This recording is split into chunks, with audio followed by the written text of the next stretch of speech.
Welcome to the Mile High Fishing Magazine podcast. By anglers, for anglers. The Mile High Fishing Magazine podcast features information from some of the top anglers in Colorado. Fishing reports, tips, tricks, hot bites, and much more. Come join the dudes, Eric Ali and Matt Mascarenas, and let's talk fishing. Mile High Fishing Magazine podcast just interviewed Zaldangerous. Chris Zaldain was on the podcast, and he's one of us. He's a dude's dude. Fishing out of a pontoon boat, sticking 13-pound bass. Unreal. I mean, I've never done that. Have you done that? I live in Colorado, sir. I definitely have not done that. But we've both fished out of a pontoon boat in the same situation he's been. Started from the bottom.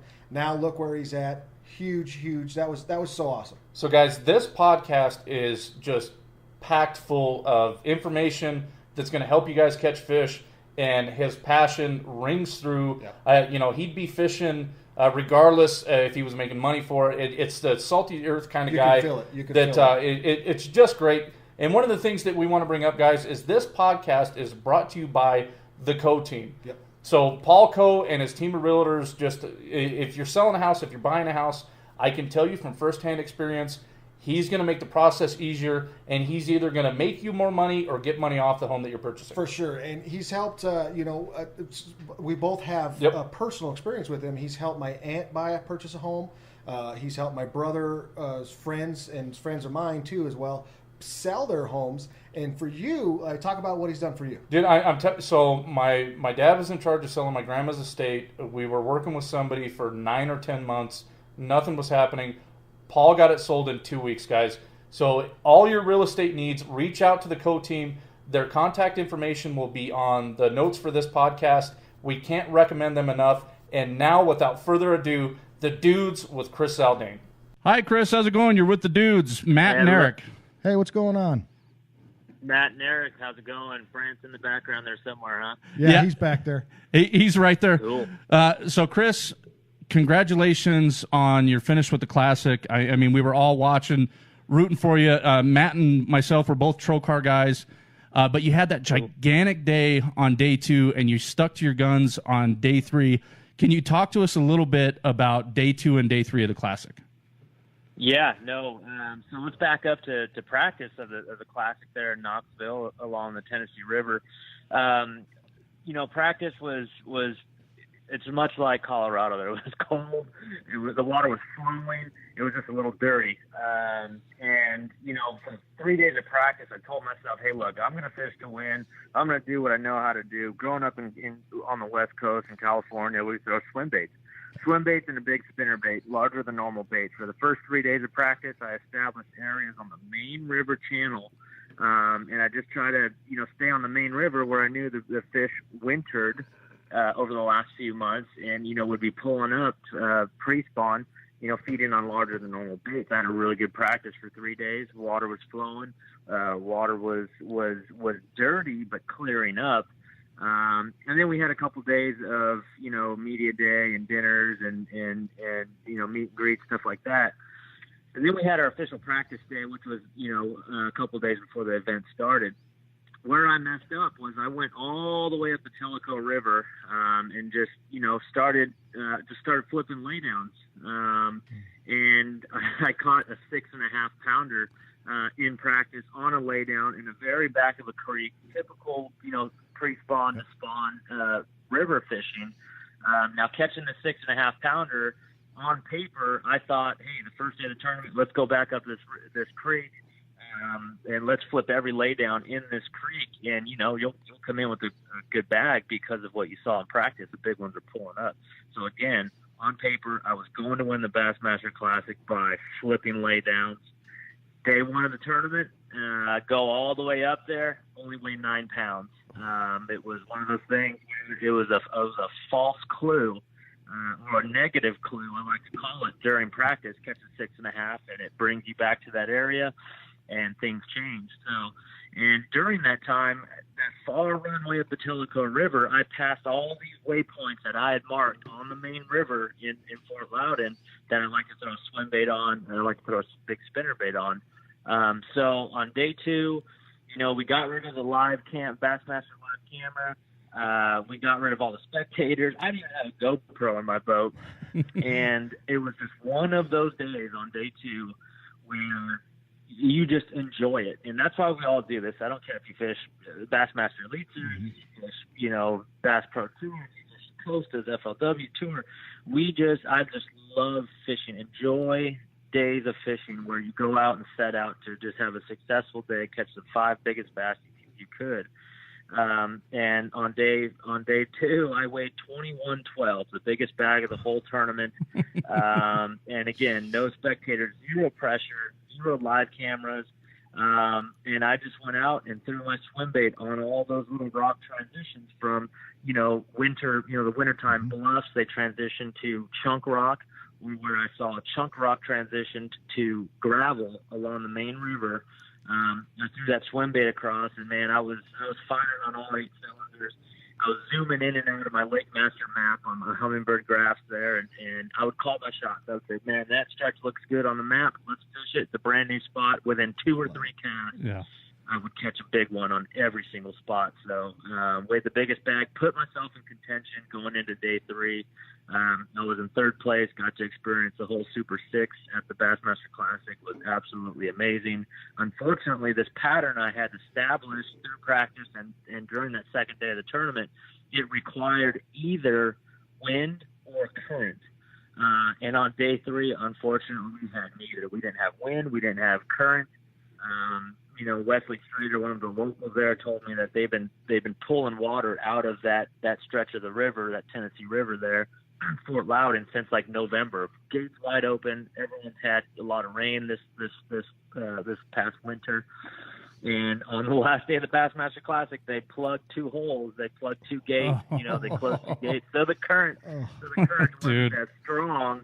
And it happened on the last day of the Classic, but I can't complain. We finished 12th, I think, but I could honestly say I went for it. I had 0 regret. I didn't pick up a worm, start shaking a worm just to get bites.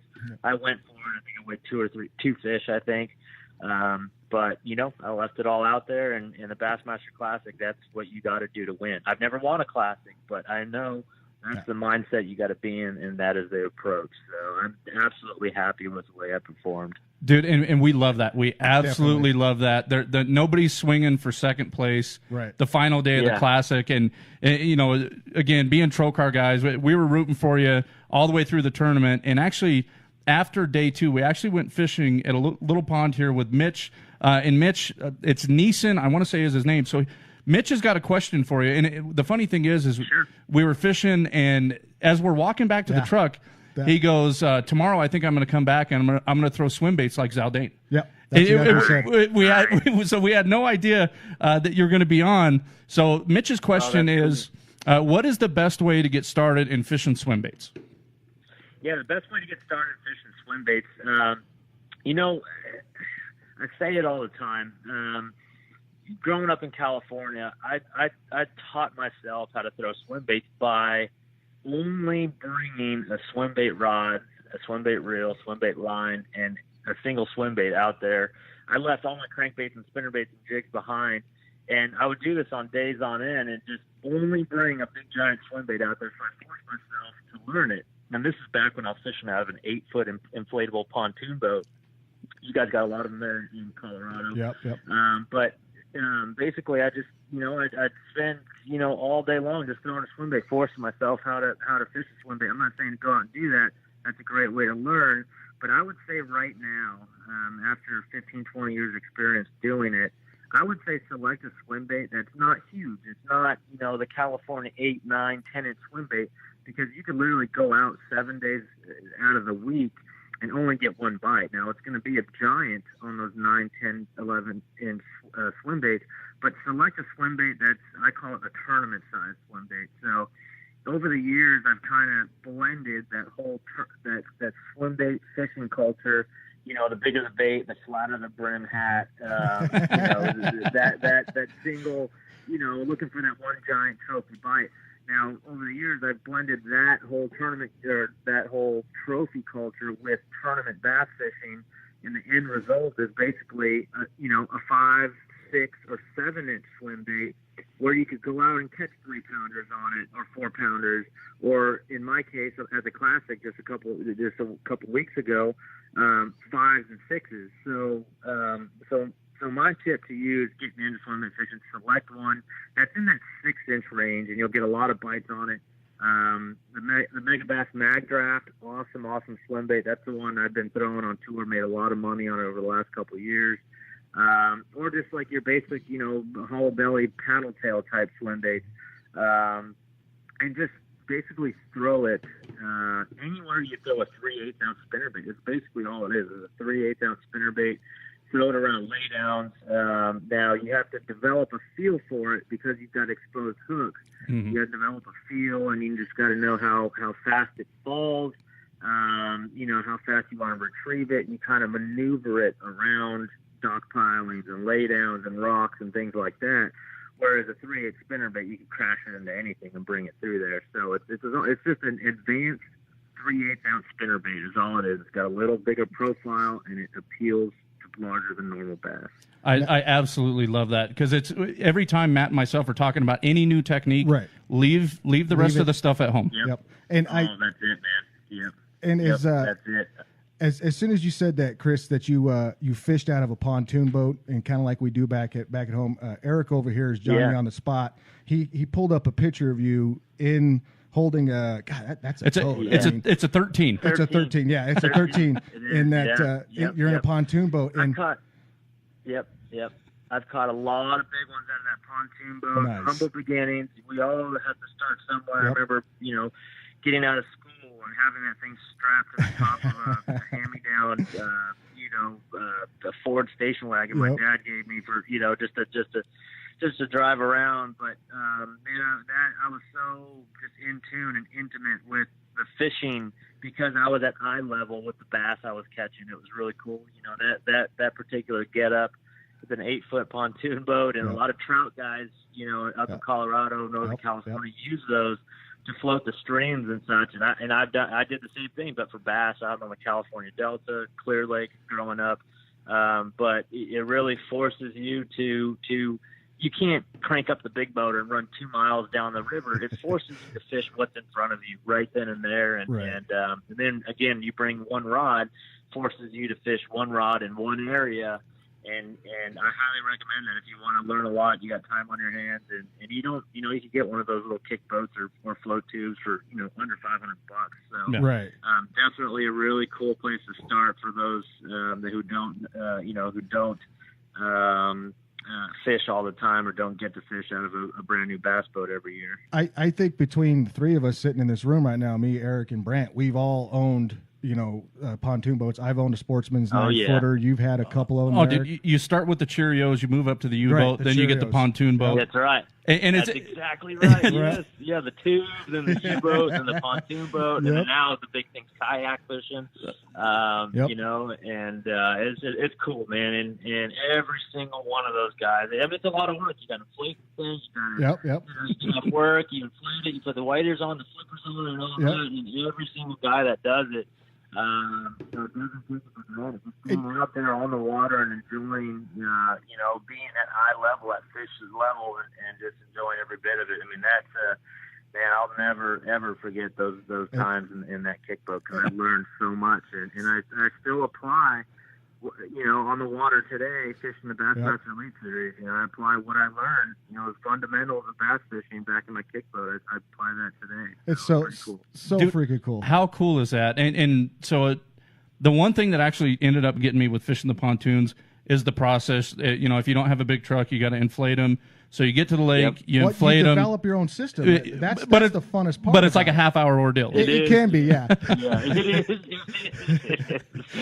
We used to fish tournaments out of San Jose, California. There was a Bass and Tubes club out of there, and we used to, there was a club we put together, and we used to fish tournaments. And some of the guys in the float tubes would have, basically laundry bags with like pool floaties, around the rim of it, and that would be their live well, and they just tow that around.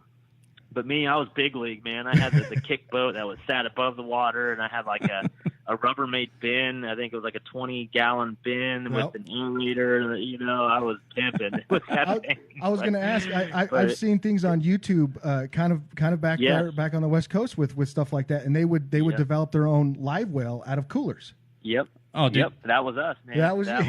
That's so that was freaking me cool.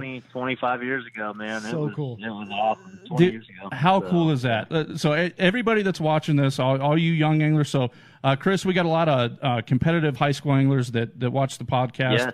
Yes. And shout out to Sammy Heckman, one of the guys out here that organizes a bunch of that. Guys, it doesn't matter what you're fishing in, as long as you're learning your sport, as long as you're learning how to catch fish. Right. And you just heard that from Zaldangerous. Right. Think about that, dude. Yep. As long as you're floating. As long as you're, man. I mean, I even walking the bank, man. You learn a lot just walking a bank, and you know the angles to fish, and to this day, a lot of times when I'm swimbait fishing, I'll position my 20-foot skeeter. A lot of times I'll position it right on the bank, almost like I'm bank fishing. And this does a couple things, especially when you're swimbait fishing. Swimbait fishing is all about angles. And whenever I could take a different approach, and, we all know the guy, or most guys, I would say 75 to 95% of people, let's say we're fishing a creek and it's just lined with docks. Most people will, just kind of troll along out in front of those docks and take that spinnerbait or that crankbait and cast alongside the docks, and cast from the middle of the lake to the bank and retrieve their lure back to the boat and just go down the row of docks. And man, I love taking the extra step and positioning my boat to where my trolling motor is on the bank. I mean, I am right there on the bank, right next to that walkway, closest to the bank, grabbing that swim bait, throwing it out towards the middle of the lake where most guys position their boat, and letting that swim bait fall across, alongside that dock, and almost swimming it uphill, just like I'm fishing off the bank. And I found, as a teenager growing up fishing those banks, you get a lot of bites when you're just fishing that swim bait real slow, almost along the bottom, just off the bottom, but swimming uphill. And you stay in the bottom, the bottom contact, you maintain that. It stays in the strike zone longer, and it just seems to drive fish nuts, especially when everyone else is working their baits the opposite way. A lot of times you go in behind guys, make that simple adjustment, and just act like you're fishing from the shore, and you get a lot of bites that way. But the humble beginnings. So when you're bringing that swim bait uphill, is the reason why you catch more fish that way, or you can catch more fish that way, is it's easier for fish to pin it up against something? Do you think that's a part of it? That's absolutely right. That is it. And I'm always trying to cast it out there, let it fall into the water column, keep it close to the bottom. But big fish, I mean, these are 10-year-old fish you're trying to fool. They've been around the block. We're talking 8, 9, 10-pound fish with these swim baits most of the time. They're smart, and they're a lot like a house cat, where they love to hide behind rocks and hide behind underwater submerged trees and stumps and grass clumps and things like that. So when a big swim bait is swimming uphill along the bottom, towards the bottom, it gives those big bass, the larger than normal bass, more time and more ambush spots to kind of creep up behind it along the bottom, hide behind those pieces of cover, with that lure in the strike zone through the whole duration of the cast. You're just a lot better off, and your bite percentage goes up tremendously, opposed to casting to shallow and reeling it out. You kind of pull it out of that strike zone, and you're only effective for maybe a third or half a cast most of the time. So whenever you work that swim bait uphill, it just gives you more of a shot, a better shot at those followers, to commit to that bait. Now I'm a rookie when it comes to swim baiting. I'm in the crawling stage, and I understand there's levels till I kind of stand up, but I fall back down right away. I don't have a good balance in that game. So I'm new in all this, and I'm fortunate to have guys like Eric who is very familiar with swim baits. There's a couple other guys too that I can talk to. But from your perspective, knowing that there's levels to all of this, what kind of gear are you using as far as rods, reels, line? I mean, what did you start out with, and where are you at now with it? Yeah, absolutely. So, when I started the swim bait thing out in Northern California, it was all, trout related swim bait. That's all we did. And I remember like an old school 9-inch Castaic trout that I kind of tuned myself. This was like in the early 2000s, like 99, 2000, 2001. I think in like 2002, 2003, the very first Huddleston kind of hit Northern California. And I remember I got the first sample. I was working at a little tackle shop up in Northern California, but somehow it ended up in my hands because I was, I love to throw swim baits. But I remember taking that thing out, and catching 13s, and my biggest to date is a 14-1 I caught on that original Huddleston. Dang. But the rod, reel, and line I used, it's way different than what I use now, but it worked. It worked back then. It'll still work now. You don't need to go out and spend, some of these custom swim bait rods are upwards of $400, $500, $600. Some of them in Northern California. So man, I had a G Loomis GL2 904X, I believe the model was, and it was an old school G Loomis that my dad bought me. 7.5 foot flipping stick is all you need to know. Yep. 7.5 foot flipping stick, 20 to 25 pound test monofilament line, and just a old school CU 200 Corrado, old school green Corrado. And it handled that big giant 8 and 9-inch swim bait no problem. And I caught a lot of big giants doing that. Nowadays I use all MegaBass rods, Orochi XX, Leviathan, 7-11 to 8 foot rods, gives you the leverage to really huck a big swim bait out there. The same 20 pound, Seaguar Ripon monofilament, or a 20 to 25 pound Seaguar and VizX fluorocarbon line.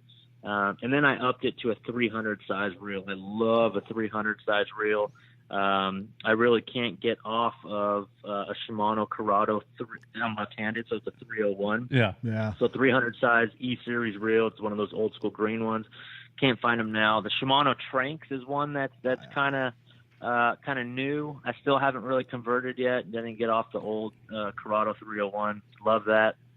But the baits, again, going back to the tournament swim bait, that 6-inch mag draft, which I threw exclusively through the Classic, and you'll be surprised, it's not a huge swim bait. It's like a 3/4 ounce spinner bait, kind of, the same setup. So I'm gonna throw a 7'2" jig rod. It's a MegaBass Orochi XX jig rod. That's all, pitching rod, 7'2". 15 pound test Seaguar and VizX, so real, thinner line. And then a 7-to-1 gear ratio reel, like a 200 size Shimano core, is what I like for the smaller 6-inch mag draft. So, and I've had some killer stellar tournaments too, where I mix in the 8-inch mag draft, which is a big piece of meat, a big hunk of meat.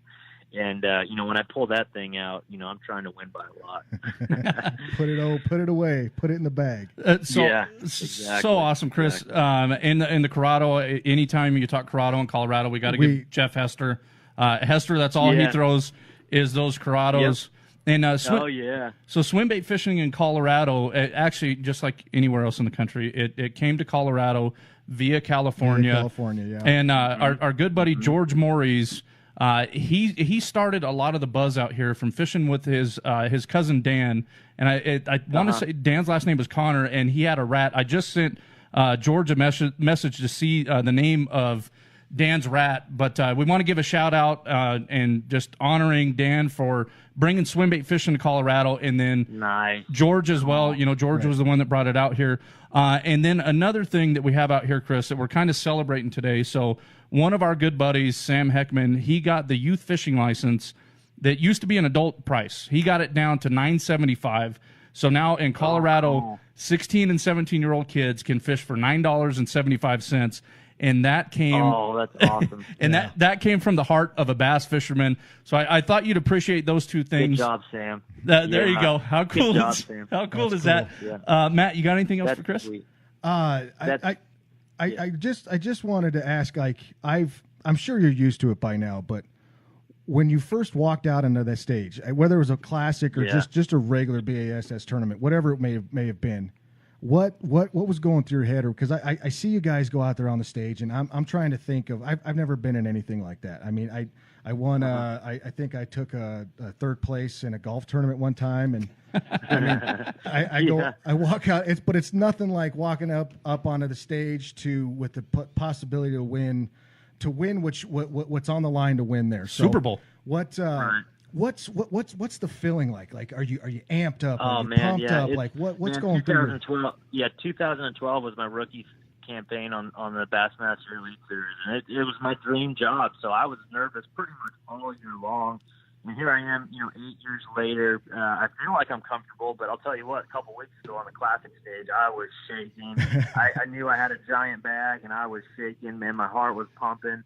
That was a high that I've never experienced ever before in my life, and I'm proud to say I will be back, the 2020 Classic, and that stage is going nowhere. I'm going nowhere, and I love every bit of it, and just to have a little taste of success being in the Super Six, man, I want the whole enchilada the next time we come through. But that feeling on stage, going back to my rookie season, 2012, it's a lot of nerves. Dave Mercer does an excellent job as the Bass MC, and he makes you feel comfortable on stage. He's so good at it. He's so witty, just kind of a kooky Canadian, and he keeps us entertained, and he keeps the questions flowing so that you don't crumble on stage. And our elite rookie class this year, I'm seeing a lot of guys, with those same nerves that I experienced back in 2012, and but they'll come around, man.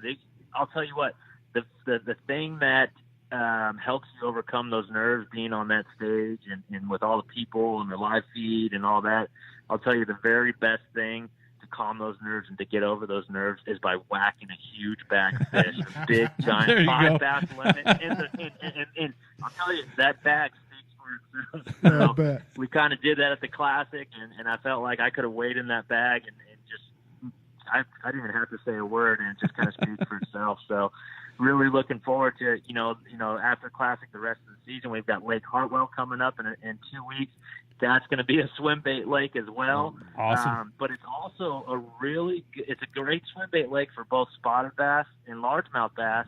And it reminds me, there's probably some Colorado lakes like this, one being the Clearwater, but California's got a lot of Clearwater, long sloping point, highland reservoirs, spotted bass, largemouth bass, but the wacky rig bite, that new Trokar TK137 finesse hook with a Pro V bend, that thing is going to kill it out there. And I absolutely love that hook. I'll probably throw the size 1 and the size 2 with a 5-inch Senko, just skipping it up underneath docks.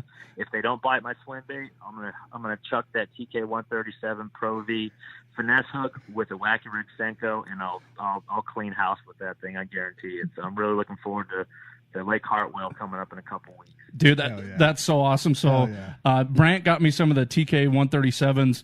It was like a month ago or something like that. And actually today, he had a big part in that hook. Yeah, absolutely. So today, the picture that Trokar posted, that was actually my picture on Trokar's. Sweet. I liked it. I liked it. The Senko fish. Yeah, Instagram and I'm not gonna lie, I geeked out right away as soon as you liked it. But he's a big deal. He's a big deal over here. But a couple other things that so the rat that George's cousin made, and like I said, it's kind of what birthed Colorado swimbait fishing, is the Cali Customs Phantom Rat. So that was George's cousin. I've heard of that one. I haven't seen it. I've heard of that one, Cali Customs Phantom Rat. I've heard of that one. Two things I look for in a rat. Of course, the buoyancy, you want to stay on top, but if it's got that beautiful clack, dude, that drives big ones nuts, man. It really does. And if it's got those two things, the buoyancy and that clack, that's a good rat. And it sounds like this one has that. Oh, yeah. George is, it started a bunch of knockoffs here in Colorado when George would fish it at Quincy. Yeah. And now we have another Colorado guy that's making, it's called the Sneaky Rat, which is another one that's just awesome. But nice. I wanted to make sure that I'll check those out. Awesome. Check both of those out. And cool. I wanted to make sure that when we're talking about it to a swim bait guy, we bring those up. And then the other thing, so I live right next to the Eagle Claw Country Store, and sure, I've been buying my sister, my nieces, and my mom your wife's rods since they came out. Oh, sweet. And cool. We appreciate that. Yeah. And I think it really does a good job. Yep. Well, I think it's so cool, the precedence that you guys have set with getting young ladies out and somebody like my mom out fishing and having a rod that they think is cool, and they perform really, really well too. They do. They're awesome rods. The car, they're built great. They're, she's got a couple high-end ones. She's got, in Tackle Warehouse. She's got, the Walmart run. She does a good job at promoting those rods and women's fishing. With social media, it has become cool to be a female fisherwoman, a female fisher, or a tournament angler, or just a female outdoors woman. It's really cool and acceptable nowadays with social media. So she's doing a good job there and using the hashtag Pink Rods, and there's a lot of women all over the country that just want to fish and be comfortable fishing. And so Trey's doing a good job with that. She also fishes the Bassmaster Open. Speaking of Trey and fishing, Bassmaster's got a Fish with the Zaldain sweepstakes. If you go on Bassmaster.com, scroll to the bottom of the page, it is completely free to enter this sweepstakes, but they're giving away a fishing trip with myself and my wife up in the Thousand Islands, St. Lawrence River in the middle of August. That's awesome. And they're giving away a brand new Skeeter Yamaha boat motor package with Humminbird electronics, MegaBass rods, Traits rods, Troll Car, MegaBass hooks and lures, and it's in a $52,500 prize package. You could enter for free. Fish with the Zaldain sweepstakes, Bassmaster.com. It's free to enter every single day until August 1st, I believe. Yeah, I highly recommend that. And again, completely free, and it's just an awesome package and amazing opportunity to come fish with us. And Chris, what we'll do is we'll put that in the show notes. We'll put that up on our social media pages, all that stuff. Guys, gals, enter. You talk about a killer prize package there. That's huge. I got one more question for you, and we appreciate you taking all the time to talk to us. Yeah. So I've got a gentleman on the live feed here on Facebook. His name is Jimmy Blanco. Sure. He was bit by the Vision 110 bug, and I think he's got more money in MegaBass jerkbaits than he's got in his pickup. But do you have any tips for people that are just now taking the plunge and buying those Vision 110s on how to fish them? So absolutely. So we all know the MegaBass Vision 110. It's a premium jerkbait. The price tag's premium. The realistic finish, the paint jobs, the eyeballs, the gills, the hardware on it, everything's just primo. And there's two things I look for in jerkbait fishing and also swimbait fishing. That's detail and balance. The original MegaBass Vision 110 has that. When we're dealing with a lot of times ultra clear water, semi-clear water, whenever that jerkbait bite shines, which is like right now, February, March is a great time for jerkbait fishing. Find you a 45-degree point or bank with a little wind blowing on it, throw a jerkbait out there, jerk, pause. A lot of times they'll eat it on the pause when that water temperature is rising. Excellent pre-spawn bait. But a tip I could give you when selecting a MegaBass Vision 110 is keep it simple with the colors. I mean, they got literally hundreds and hundreds of colors. Just pick you a nice shad color that you're comfortable with. My favorite is going to be GP Sexy Shad. And basically it's just got a light blue back to it, some translucent sides, a little bit of yellow, and a little bit of silver on it. It's just a real nice shad imitator. But you get you a nice shad color. Maybe allergy bone, which got a little chartreuse in it. Just pick two or three natural colors out and just throw it. 12-pound test fluorocarbon, a 6'10" or 7-foot jerkbait rod, and a jerkbait rod consists of just a real moderate action. Something to really hold those treble hooks. Go ahead and change those hooks out to Trokar TK 300s, round bend trebles, and just throw it on anything with wind. Jerkbaits and wind go hand in hand, so don't be afraid because the wind's blowing on, from the north and it's pounding that south bank, and all your favorite spots you go to day in and day out are on the North Shore, you know what? I encourage you to find new spots when that wind blows and just follow the wind. Wherever the wind is blowing onto a main lake point, a secondary point, or a channel swing bank this time of year, throw that jerkbait across there. Throw it up shallow, 3 to 4 feet of water, and just jerk, pause, jerk, pause, jerk, pause. And that action drives them absolutely nuts. Again, that wind is key. Wherever you find that wind pounded on any of those pre-spawn looking banks with rock, standing timber, or weeds, man, that jerkbait, you could really load the boat fast, and big ones too. Big ones absolutely love that thing. And when it's sitting there, the 110, when it's sitting there, it's perfectly balanced and thrown on a 10 or 12 pound test fluorocarbon line. Every time you jerk it and pause it, it just sits there, just beautifully balanced out. It doesn't rise, it doesn't sink. And again, that action is so different than any, a floating crankbait or, a diving, sinking jig. It just drives those big ones nuts, and they just love that side-to-side pause action. Chris, thank you so much for your time. Guys, you want to talk about an entire interview with knowledge, passion, and relatability. It doesn't get better than this. Zaldangerous, everybody out here in Colorado, we're all rooting for you. When you come out here and you visit Trocar, give us a call. We'll take you out. We'll go fishing. Thank you so much for your time. Good.